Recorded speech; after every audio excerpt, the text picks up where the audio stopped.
Hello crochet crafters. Today we're going to start on my series 1 of crochet cards, and we're going to start off by making a cat. For this project you will need a blank card and an envelope. You can buy these from any vendor on Etsy, just blank cards and envelopes, or you can pick it up at a craft store. But we're going to start with a blank card, so we'll have a clean palette, which will be a card like this, and any kind of envelope. And if you're making a gray cat, you might want a black card or gray envelope, etc., to kind of match your theme. So this is my cool cat, and this cat was made using a size USA 5 card. This cat right here was made using a size 1. So you can decide what you want, but you have to be careful for the size because these are a 3.5 by 5.5 card. And depending on how big you want your crochet artwork in your, the center or wherever you want it on your card, you have to make sure that it fits. So let's begin. And you'll also need some, craft glue as well. So I would normally use the smaller one, but for project purposes today and example purposes of making a small cat, I'm going to go ahead and use a 2-ply, or so it's 2 yarns here, and it's a thin yarn. And a lot of the yarns they make now are 4-ply, but this is a 2 put together, 2 worsted, I think is what they call it. So if you're not familiar with how to get this on your hook, you need to go look at another video, because I'm going to assume you know how to get your crochet yarn on your crochet hook. So we're going to go ahead and do a magic ring. I'm old school. I've been crocheting for a long time, so I do what's called the chain 2 method. So if you want to make a magic ring, do it now. Or if you want to do chain 2, you do 1. You make sure this loop is rather large, and the second one can be smaller, because we're going to work into that first loop. So you've chained 2, and we're going to do 6 single crochets into the first loop. So I'm going to do 1, 2,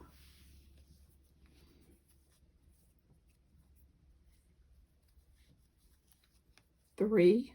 So we're not wrapping, we're not doing anything like that. We're just pulling it through, pulling it back through. 4. And I'm going to work my tail back into this right now. Don't worry if you're not familiar with working your tail into your work. See, I just worked that tail in there. I'm going to just cut that piece off. But if you don't know how to do that, don't worry about it. You can use a needle and kind of work it back into it. But this is not rocket science. So you should have 6 loops. And in those 6 loops, we're going to put 2 crochets into each, 2 single crochets into each. So 1, and going into the same loop, we did 2. So all the way around, we have 5 more left. So you want to do 2 in each one of those 5. And when you're done, you should have 12 crochet. So if you want to go ahead and pause this or watch me, we're going to do 1, 2, and I have 4 more to do now. So I'm on my 3rd one with 2 into the same. That's 3, 4, and 4. That's how I count. You can also use a spacer if you don't want to count. 5 and 5, and 6 and 6.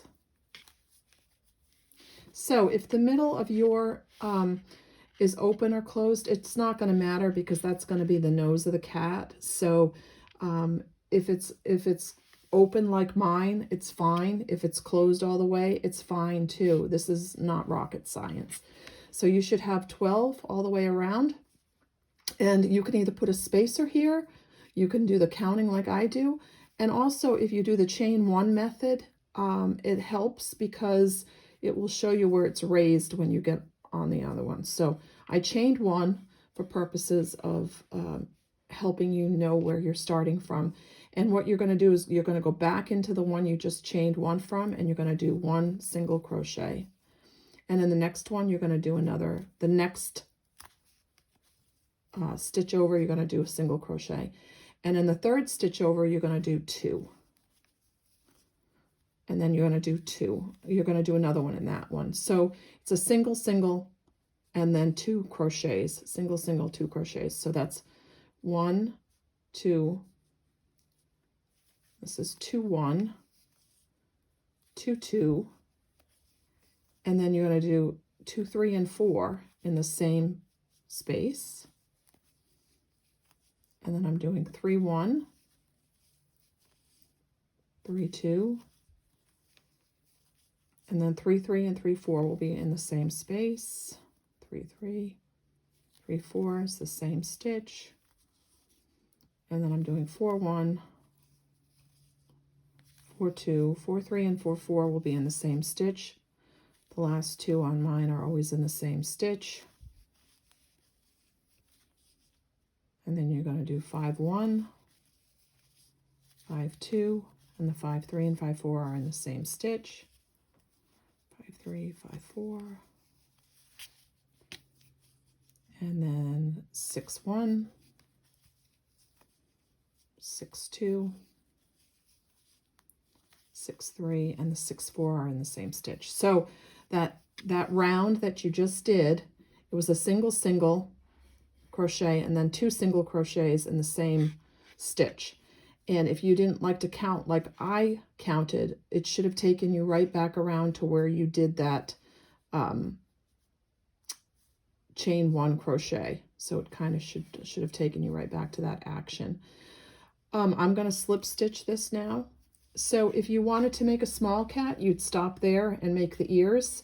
I'm going to probably do one more row to make a bigger cat for a bigger card, but you could stop there and that could be the face. So I'm going to chain 1 again. And this time we're going to do a single crochet in the first stitch, single crochet in the second stitch, single crochet in the third stitch, and 2 in the fourth stitch. We're going to do 2. So you can see where I kind of picked that.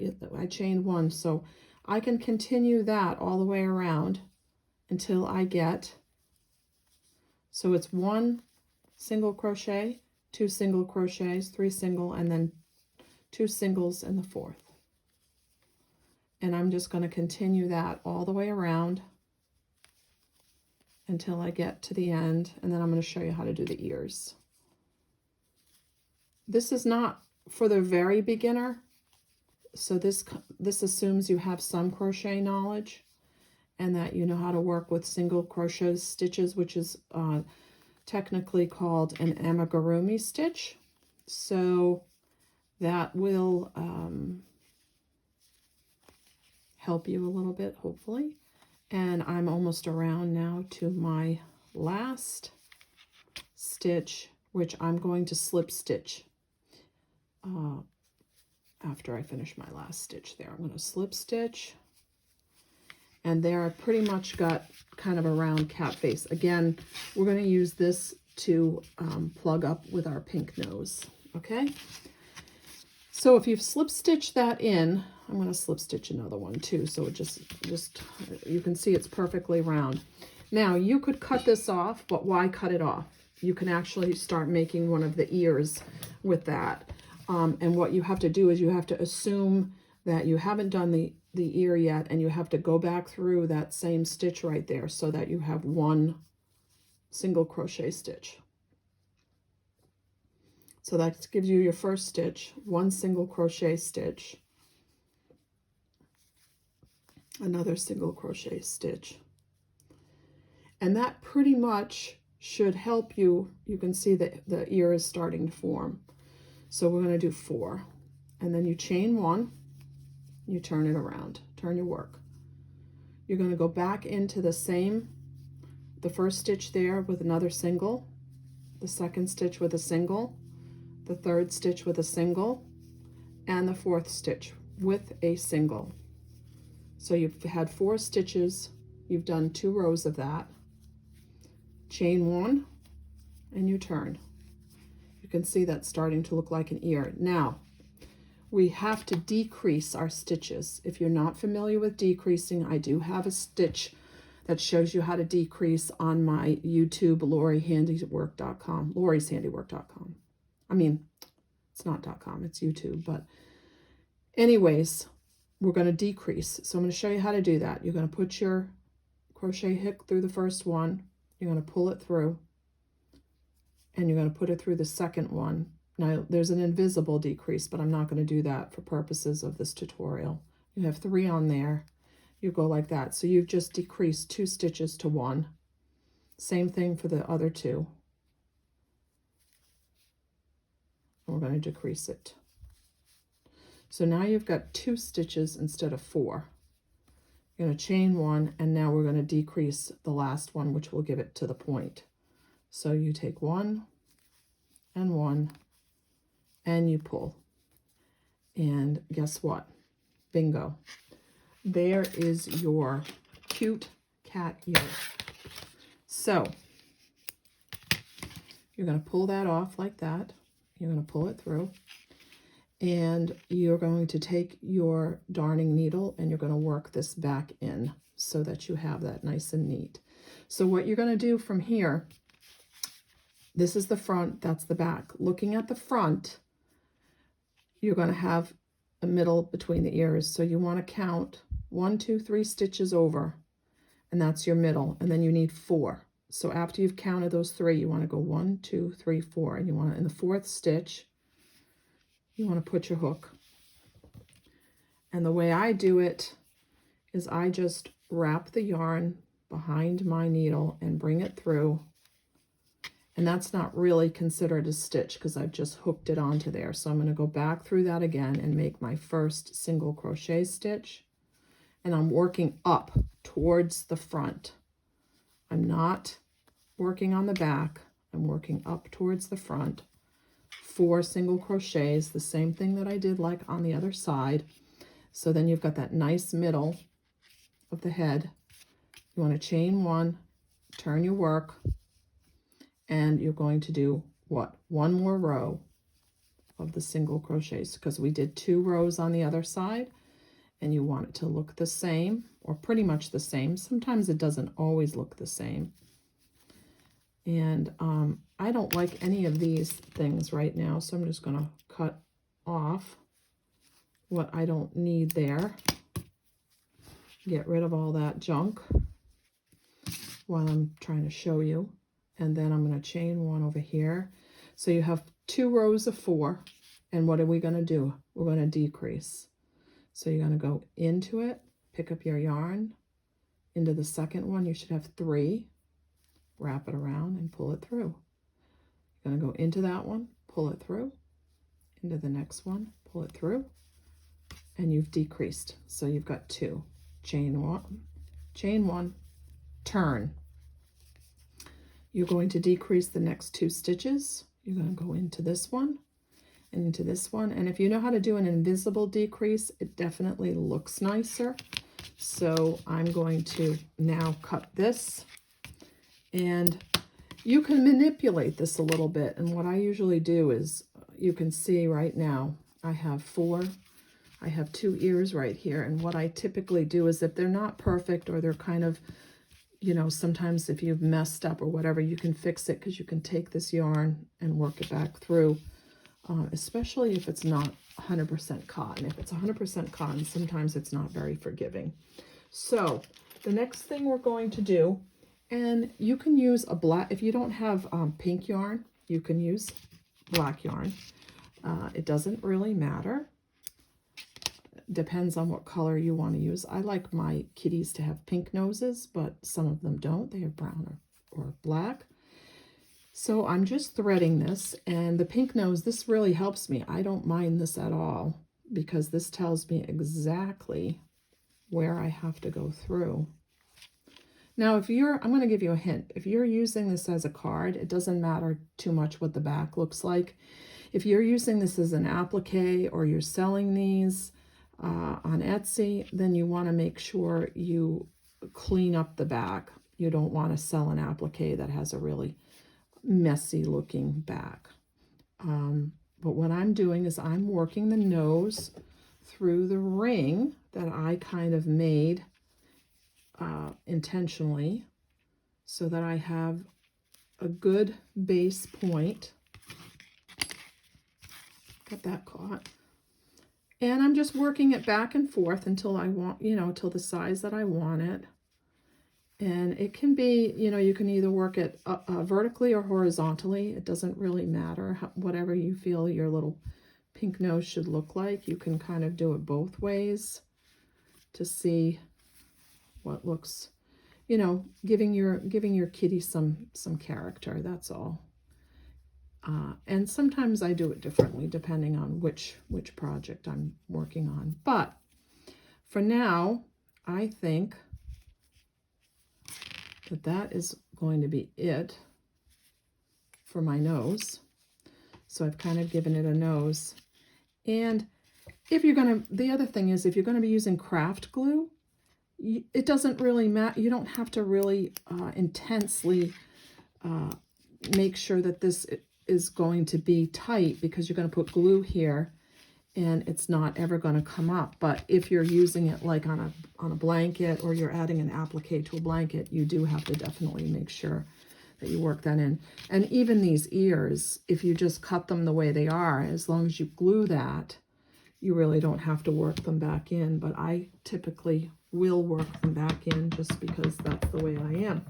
So from here on out, I'm going to tell you right now, you can put your eyes anywhere you want. You're going to do the same thing you did for the nose. You're going to add some eyes here. And what I do as far as whiskers, and you can see this here, is I actually use regular thread. So if you don't know how to sew, that's another thing that you kind of need for this project, because you can add the thread right here. And then for the mouth, you just can add whatever color you want. And then you will add it to the card. And then for squiggly lines, I'm going to go ahead and show you. We're going to call this one Happy Birthday Cat. So you want to kind of center it where you want it to go. And we're going to pretend you already did the eyes and the mouth and everything. And I'm going to start with curly cues, because cursive writing is difficult if you're not used to using that. So all you have to do is start like this and do some curls. And on the other side, I will do these curls the opposite way. And you can do the curls any way you want. So I just kind of did that curl. And I'm going to do another outward curl for A, almost making it look like a Christmas tree. And maybe I'll do these curls up. And I think I'll do the same thing on this. Copy the H with the P. And then we'll do it like this, curl. And we kind of want to make the P's consecutive. So I'm just using a black craft marker. And I'm going to do, I just decided we're doing Happy Birthday. And I'm going to curly cue it down like that. So happy. Now the other thing is, if I had to do this over, I probably would have done a better job centering the happy. So just so you know, that's the one thing you may want to lay out your lettering before you do this. But since I did do this way, I might go ahead and add some happy birthday balloons with the balloon thing, and maybe some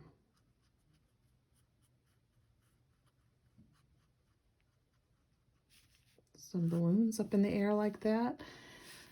Just something kind of whimsical and cute. And then back down here, I'm going to hold my cat here. And the other thing is, if you had like an age of somebody, you could put, 21 or something like that. Whatever their age is. That would be kind of cute, wouldn't it? So I just said 21. And then we're going to go back down here, and I'm going to try to push this up a little bit just to help you see. And let's kind of try to keep it even with the happy. And we'll do a puff. And then we'll do another puff like birthday. And again, you can do these curly cues either right to left, however you want it. Birthday. And we're going to do small h. There's no right or wrong answer, guys. And I think I'm going to do, I think I'll do this kind of an A. Try to keep it consecutive.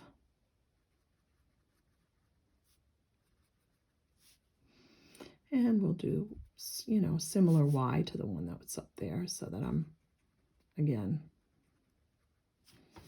And then maybe I'll do a great big exclamation mark, which is fluffy. All right. So if you have finished your card, I would love to see what you've designed. Feel free to keep in touch. And look for me at Lori's Handiwork on Etsy and also Lori's Handiwork on YouTube. Thank you so much. We'll be doing more of these series, so if you love these cards, I'm going to be showing you how to do a duck and a flower and some hearts. Thank you.